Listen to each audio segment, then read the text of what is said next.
Everybody is looking to climb the mountain of Lambo. Who will get to the mountaintop and hoist Lombardi up into the sky in the desert of Phoenix this season? Joining us now is a man that got to experience what that climb is like, what that lift of that trophy is like, what that celebration is like. A man who played 16 years at left tackle, a man who's beloved in numerous cities, Walter Payton Man of the Year. Ladies and gentlemen, Andrew Whitworth. Yeah!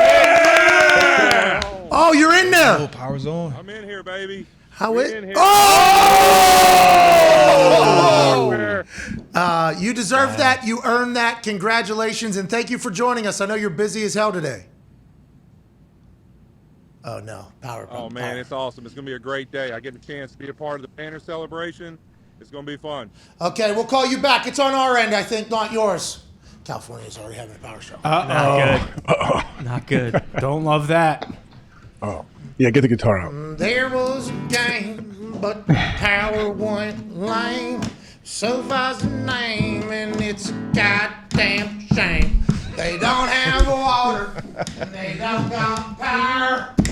Come on, Whitworth, need you in the third hour. I wonder if we're ever going to be able to connect to him again. Is there no Wi-Fi? I'm guessing the cell service in there is They gotta have good Wi-Fi. Terrible. No, they have to have good Wi-Fi, right? Because that's the suites everywhere. Everybody needs good internet to be a part of it. That's the only way I'm going Every to new stadium. It's the only way I'm going to a game. Yeah, he's got to go into a suite then. Get him in one of the chairs. Which should be everywhere. Ladies and gentlemen, joining us now. It's going to be perfect. Yeah. The game's going to be perfect, as is this conversation. Walter Payton Man of the Year, Super Bowl champion. On his left hand right now, he has a ring the size of a baseball cap. It looks small because he is massive, both on the field and off the field. Ladies and gentlemen, Amazon Thursday Night Football Analyst Andrew Whitworth. Yeah! Hey, it was our Let's fault. go. Was that our fault? Yes! Yeah! We'll call it whoever's fault. Let's go, man. I'm glad to be on here with you guys. We are so thankful you got time to join us here on this very busy day. I know you're a part of the banner celebration this evening. This morning you were doing stuff. You're one of the faces of the Los Angeles Rams in LA, and you're a Super Bowl champ, so we appreciate you so much. Let's go back to 1 year ago this time. Did you all feel like the team was a team that was going to go on a Super Bowl run? Was that kind of the vibe around the building? And have you been around the team this year? Does it feel the same damn way? You know, it really was. I think last year we felt like we had a team that could be really successful. With Matthew Stafford joining us, he's a special football player and somebody who the locker room loved immediately and realized why he was so good at what he does. So I think we felt really good. But you go and look at this year, I think their roster is only even better than it was at this time last year. People forget they didn't have Odell. They didn't have Von Miller when they started the season last year. And you still had a great start to the season. So I feel like right now adding Bobby Wagner, Allen Robinson, they got as good a shot as anybody. Wait, what's that relationship like with McVay and Matthew Stafford? We hear how close it is. I know you're super tight with McVay as well. Were they, like, did it go smooth from day one? It seems like those guys were meant to be together. Yeah, it really is. I thought it was really cool. I think it's the first time in Sean McVay's coaching career where he had really what I would call a peer as his quarterback. You know, with Jared, it wasn't anything against Jared as much as he's teaching him what he wanted to do and explaining to him every offensive look and defensive pressures and coverage and all that. But with Matthew, he's experienced it all. So he almost had someone to equally talk to about what we want to do week in and week out. Matthew's done a lot of the things that he might want to do and say, I either liked it or I didn't like it. And so they was able to have kind of a peer-to-peer conversation, coach and player, and I think they just fed off each other all year long, and you really saw it as we went into the last half of the season kind of take off for us offensively. Do you think that was decided when they were down in Cabo with you getting boozed up? What? Is that, you think that's when that whole relationship started? Was it like immediately? They were like immediate kind of good relationship on the same page, and everybody that knew and saw them interact knew they were going to have greatness together? I think so. I mean, you saw them interact. You know, it was definitely a love at first sight in Cabo. Let's call it that. But, you know, it's one of those things. It's much like my game today, right? I'm not suiting up, putting pads on. There was tequila and tacos. What? It's going to be the same thing I'm going to be doing today. I'm not putting on any pads. I'm not drinking any Gatorade and electrolytes. I'm going to have some tequila, some tacos, and watch them do their thing. Okay, well, I can't wait to watch what you get into this season. I mean, if tonight's opening night and we already got tequila, tacos, couple beers, cervezas. Hey, we appreciate you joining us, man. It's going to be a busy season. You excited to do Thursday Night Football? I'm looking forward to it, man. Covering the game, talking about the passion I have for it, and all the players that play it, man.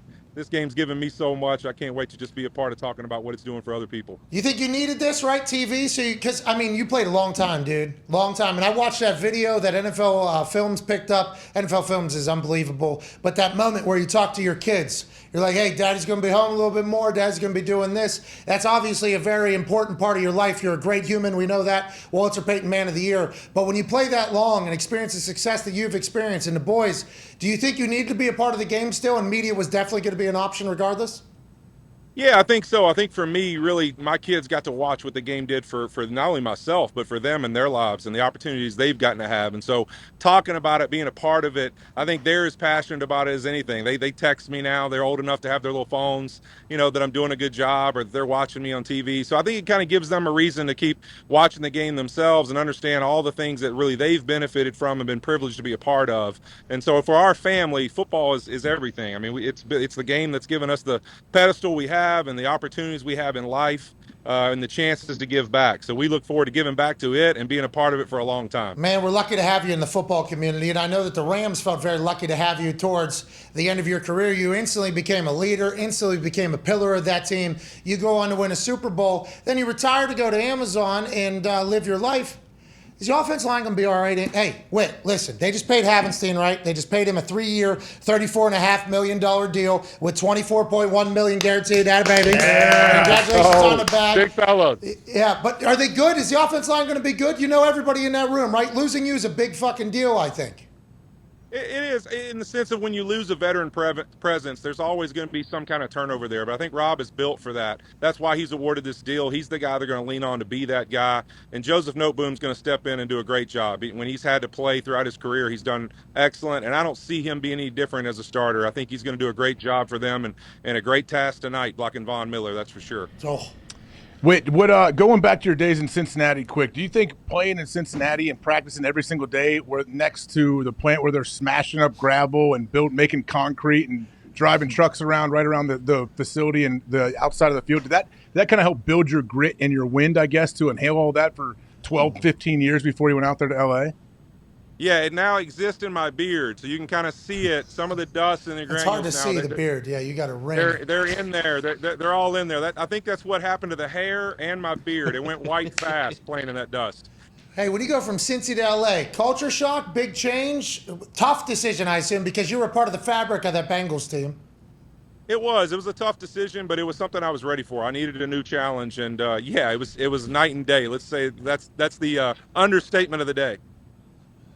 They're building an indoor facility now. Yeah. Hey, did you see that? Hey, come on, they're stepping up. Joe Burrow's got them moving, baby. Yeah, we had him on earlier. It's a couple LSU guys, couple national champions on the show. A Super Bowl champion, Andrew Whitworth, joining us right now. When you think of Matthew Stafford and Cooper Kupp and them being on the same exact page, all that shit we heard about them going in 5:30 in the morning watching film together, being on, is that all real? Is that and how big and how much better can they get, you think, with an entire offseason together now? This guy. Think about their relationship and really what's happened over the last few years, that development of being together. I think they're only going to make bigger steps and bigger strides because now they know more about things they tried last year they're going to do differently. I think you're only see that relationship improve. And now adding a guy like Allen Robinson to this offense with the Rams, it's going to be really special. Darius Butler, your question for Whit. As we might lose you, we understand. Big Whit, how does the body feel right now? Obviously, it's kickoff Sunday. You've been playing this game for a long, long time. No training camp, no offseason work. But how does the body feel, and what's the likelihood that you pull a Tom Brady on us, come back out of retirement? The likelihood's not good. The body feels great, but I'm enjoying being a spectator. Let's put it that way. I've put enough time in. There's not a lot of glorious things about taking on a Nick Bosa bull rush. I think I've eaten that in the face enough times. James Harrison, Terrell Suggs over the years. I'm going to enjoy, like I said, having me a cocktail and watching these guys do their things. And you know what? I'll sit on the side and be their biggest cheerleader. Hey, what you have to change as you got older at the position? Because you're taking on these guys. You just listed off just a few guys, let alone decade and a half worth of dudes. What changed as you got older? You probably got smarter, but body, anything changed? Did you get better? Did you feel? Yeah, definitely. I think you really look at my career, it's pretty easy to see. Over my career, I lost a lot of weight. I mean, it was probably 35 pounds less towards the end of my career I played at. So it was really about mobility and the ability to move. You went from facing James Harrison and Terrell Suggs, who were going to run right down the middle of you and try and knock you into the quarterback, to really a new era of these athletes who have all the duck unders and the ghost rushes and, spin moves and everything else. So, and these hand chops and hand things you see Aaron Donald do. You had to learn how to move your feet, be mobile, and really be able to play strong, but also move at the same time. So the game changed, and I had to change with it. And that really was one of the biggest things to me that was at my focus every offseason is how do I keep being able to, even though at 40 years old, keep up with these 23, 24, 25-year-old freaks, these aliens that I'm out there blocking every week. Well, you're one of those as well. You were wrestling against Jay Glazer in the offseason. Yeah. He was getting ready, old JG, getting in there. You guys rolling on the mats a little bit, fucking getting after it. Jay's a great strategist. He always likes to have you come in, work out for 2 hours. He shows up for the last 30 minutes and wants to go no time rest. Let's wrestle. Smart. Get you worn out before he gets a hold of you. And then he's going to post the video and talk about, wearing you out on the mat. That's amazing. Go ahead, Darius. What were you going to ask? You start naming those names. I want to put you on the spot. Give me the top 3 toughest pass rushers you face in your 16 years. Let's see. For me, I got to go with guys that, will always kind of have my number. Dwight Freeney. I thought Dwight Freeney, when it's 3rd and 8, he's one of the most lethal guys in the league. It always was. I thought John Abraham was really special. And then, probably if I had to go next on that list, it's probably somewhere between Von Miller and like a Khalil Mack. I thought were really special. And then the next guy, if you talk about 4, it's probably DeMarcus Ware. Hey, that's a great list. I think anybody would take that. Yeah. The fact you had to play against all those dudes is wild. Von Miller going to the other team, going to be a problem tonight, you think? Or how do you see this evening's game going now that you're a pundit as opposed to a player? I think the real thing that surprised me and shocked me with Von Miller is not just his ability to play and what he does to affect the game, but his locker room presence was out of this world. It's not something I would have thought of knowing him. Like, I always thought him as kind of a quiet guy, but in the locker room, his ability to challenge people like Aaron Donald, to challenge other guys in the whole entire locker room of what it meant to you to go chase a trophy, and really day in and day out, that process, I was really impressed with. So I think not only his effect in the game, but probably what he's done to improve that defense and make those guys respond to him and his challenges is going to be a big factor tonight. Ty Schmidt. Wait, you mentioned all those guys who are the toughest guys going against you, and you just mentioned Aaron Donald. Being up close and practicing with that guy and seeing him every day, do you think, is there any defensive lineman that's ever been better than him? Me personally, my vote, no. I think Aaron Donald is the best player that's ever played that position. I think when you check the boxes of whether it's power, speed, intelligence in the game, a feel for the game, work ethic, not only is he one of the best players in NFL history, he's the hardest working player I've ever seen. And you normally would say that about an undrafted guy or somebody who's not your most talented. He's the hardest working guy I've ever been around. So I don't think it's a box he doesn't check off. So to me, he's got to be the greatest at his position ever. Whit, we appreciate you taking time for us. We know you were hanging out with, maybe superstars this morning. You got a banner celebration this evening, some tequila, some tacos. Have fun, man. We appreciate it. Got to get it while you can, guys. Got to get it while you can. It's been a fun day, and I can't wait for tonight. Hell yeah. Enjoy yourself, Whit. Ladies and gentlemen, Super Bowl champion Andrew Whitworth.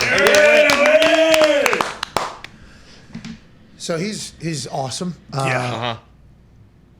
If you're going to the game tonight, maybe bring your own little fucking Wi-Fi pad. Yeah, you should. That's unbelievable.